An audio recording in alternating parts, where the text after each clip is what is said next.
Donc je commençais au début de l'émission en disant, nous rencontrons autour de nous des gens qui ont du magnétisme, des gens qui conjurent les brûlures, des personnes qui sont médiums, voyants, des gens qui imposent les mains, qui font des déplacements énergétiques, etc., etc., etc.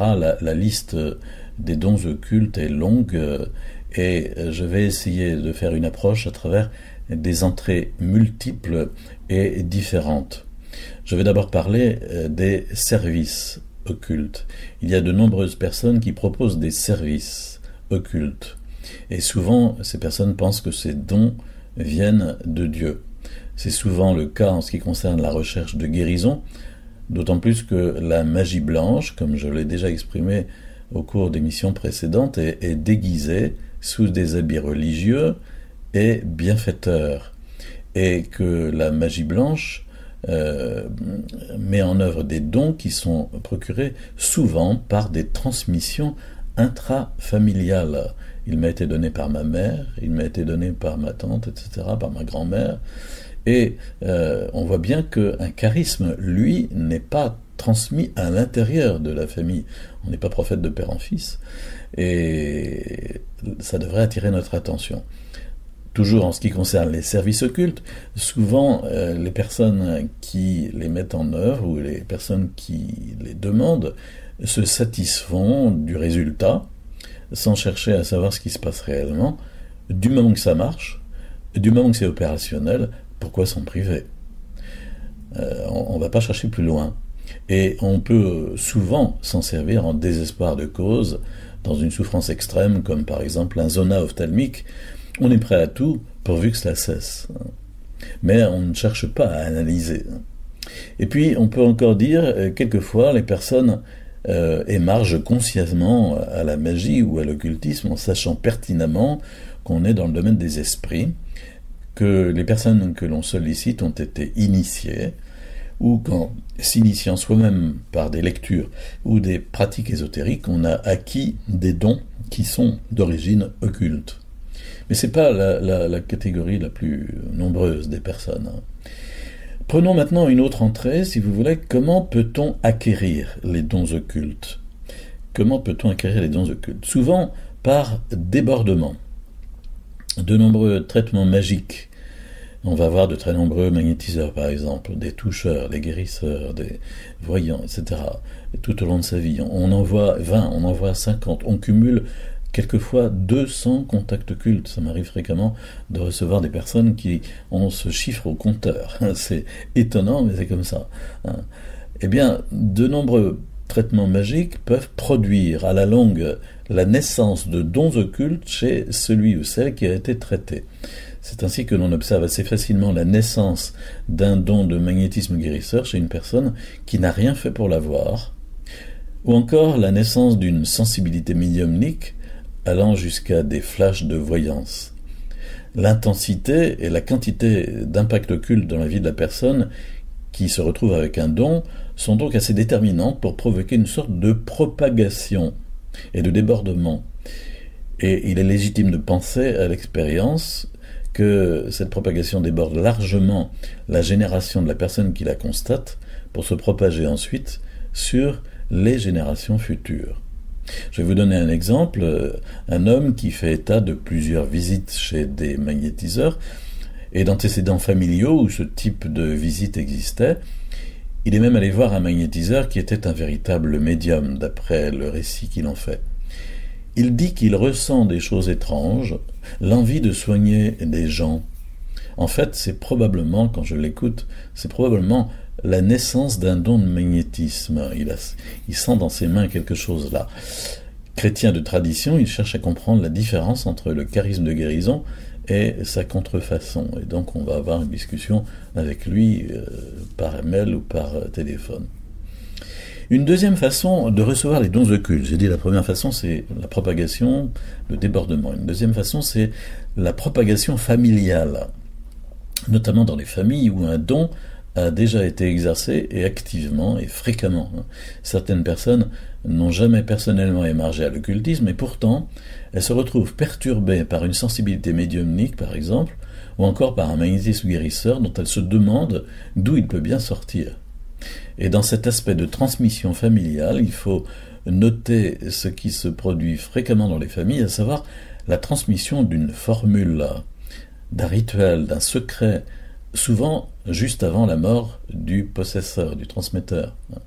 Les conjurations magiques des maladies sont souvent dans ce cas.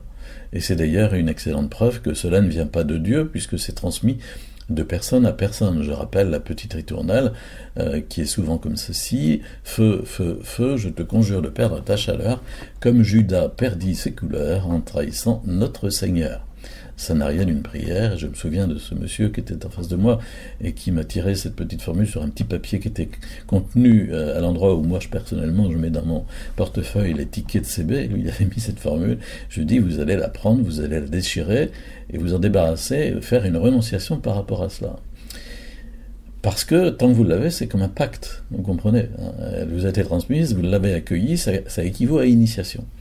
Une troisième façon d'acquérir les dons occultes, c'est d'aller les chercher soi-même, par des lectures appropriées de livres de magie, par des exercices de magie, par des initiations à partir de personnes ayant des pouvoirs, soit encore par des initiations à travers toutes sortes de stages, Reiki en 3 niveaux, stages de développement personnel, etc. Et voilà. Un jeune me téléphonait pas plus tard qu'hier pour me dire: je suis en lien avec quelqu'un qui m'aide vraiment à progresser dans l'exercice de mes dons, un initiateur, un facilitateur, comme on dit aujourd'hui, n'est-ce pas? On va aller chercher soi-même, on essaye de développer. Ces 3 façons d'acquérir les dons occultes: par débordement, par propagation familiale, par le fait d'aller les chercher soi-même. Une troisième entrée, pour réfléchir aux dons occultes, ça pourrait être celle-ci. Quels sont les domaines d'utilisation des dons occultes? Eh bien, je vais en lister quelques-uns.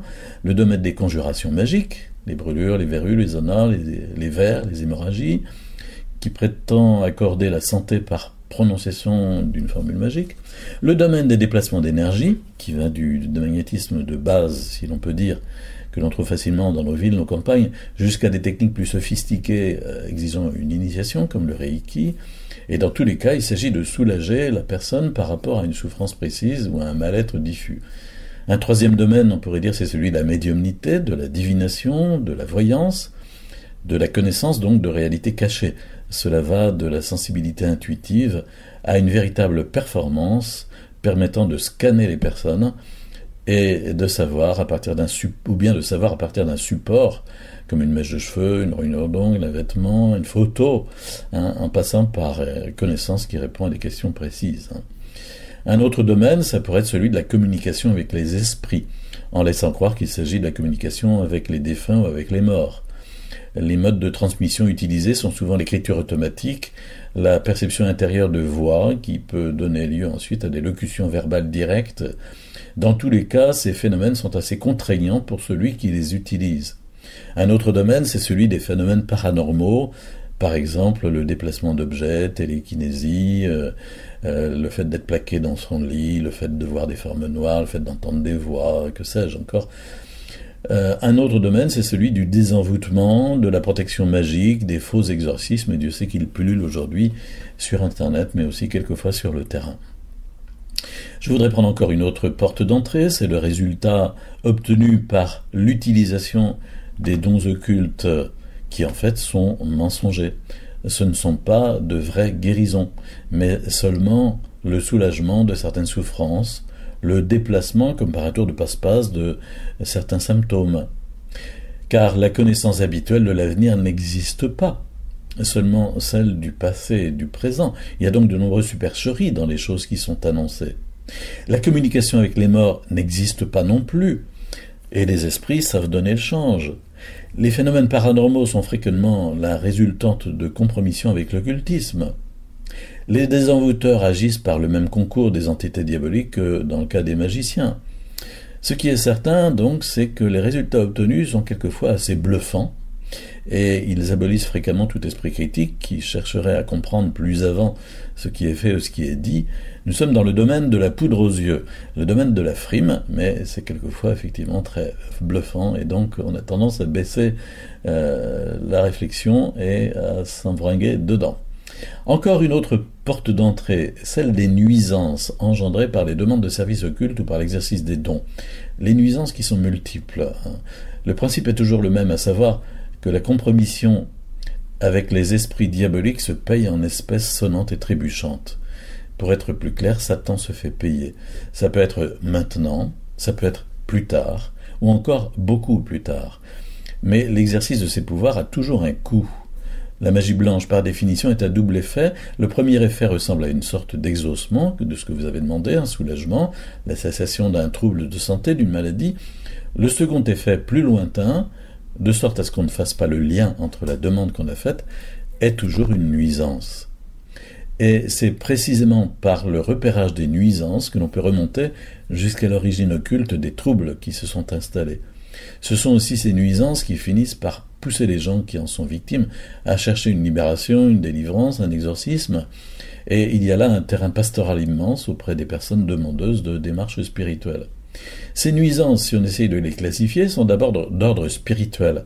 Il y a toujours un péché contre la sainteté de Dieu contenu dans la demande ou l'exercice des dons occultes.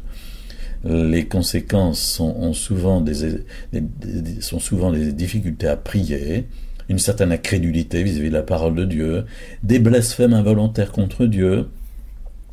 Ces nuisances sont ensuite, deuxièmement, d'ordre psychologique et psychique, l'angoisse, la violence, surtout l'enfermement dans une situation d'échec. Ça, c'est vraiment le principal. Troisièmement, on pourrait dire que ces nuisances sont d'ordre des phénomènes paranormaux affectant les lieux, les appareils, la voiture, ou encore affectant la personne au niveau de sa vision, son odorat, son audition, son toucher. Dans le cas de la magie noire, les personnes peuvent avoir le sentiment d'être habitées dans leur corps par des présences spirituelles, par des entités, et d'être amenées à poser des gestes, à dire des choses qui leur semblent anormales. Et l'ensemble de ces nuisances constitue ce qu'on peut appeler l'atteinte occulte ou encore les liens occultes. En demandant des services ou en exerçant des dons, on a ouvert la porte du côté diabolique, on a tendu la main et l'ennemi peut s'infiltrer dans de petits secteurs de notre liberté spirituelle et humaine. C'est alors que la personne se sent véritablement parasitée et qu'elle cherche le moyen de sortir de ce type de difficulté. Enfin, je terminerai en posant cette question. Est-ce qu'un chrétien peut être en possession de dons occultes ? Eh bien, à mon avis, oui, parce que l'Église n'enseigne pas assez sur ces questions. De nombreux chrétiens, y compris des prêtres, sont dans une confusion totale sur ces questions. Ils acceptent la pensée que les dons occultes sont des dons d'origine divine. Il ne manque pas de prêtres qui envoient des personnes chez des guérisseurs et des magnétiseurs, voire chez des médiums ou des désenvoûteurs. Triste situation, hein. Dans les assemblées charismatiques elles-mêmes, certains chrétiens qui avaient autrefois émargé à l'occultisme peuvent n'être pas au clair sur la façon d'exercer les charismes et retomber dans de vieilles ornières. Un exemple classique, c'est celui de l'hypersensibilité médiumnique qui entraîne des ressentis que l'on confond avec des motions du Saint-Esprit. Et que dire du vedettariat de grands leaders ou prédicateurs qui glissent peu à peu dans un pouvoir manipulateur sur les foules, les faisant basculer dans des comportements plus psychiques que spirituels. Lors donc que les chrétiens ont reçu ou acquis des pouvoirs occultes, qu'ils veuillent bien les remettre au Seigneur en lui demandant de les en libérer, qu'ils reçoivent une prière de libération des liens occultes, qu'ils se repentent devant le Seigneur et qu'ils se mettent à la diète pendant un certain temps par rapport à toute recherche de connaissance ou de guérison. Le Père Verlaine, sur son site fineledge.net, disait ceci: qu'un chrétien puisse avoir des pouvoirs occultes, j'en suis convaincu, je peux même en témoigner. Mais il n'est guère besoin d'être chrétien pour guérir quelqu'un du zona, il suffit d'en avoir reçu le pouvoir occulte. Le fait que la personne soit chrétienne n'y change strictement rien. Pour guérir du zona, elle n'est pas soutenue par la grâce de son baptême, mais elle est aidée par des entités peu recommandables contre lesquelles la révélation nous met en garde. Le fait qu'elle agisse en toute bonne foi n'est pas une raison suffisante pour la mettre à l'abri des dangers que court toute personne collaborant avec ces esprits, et il ajoute de cela aussi, je peux témoigner.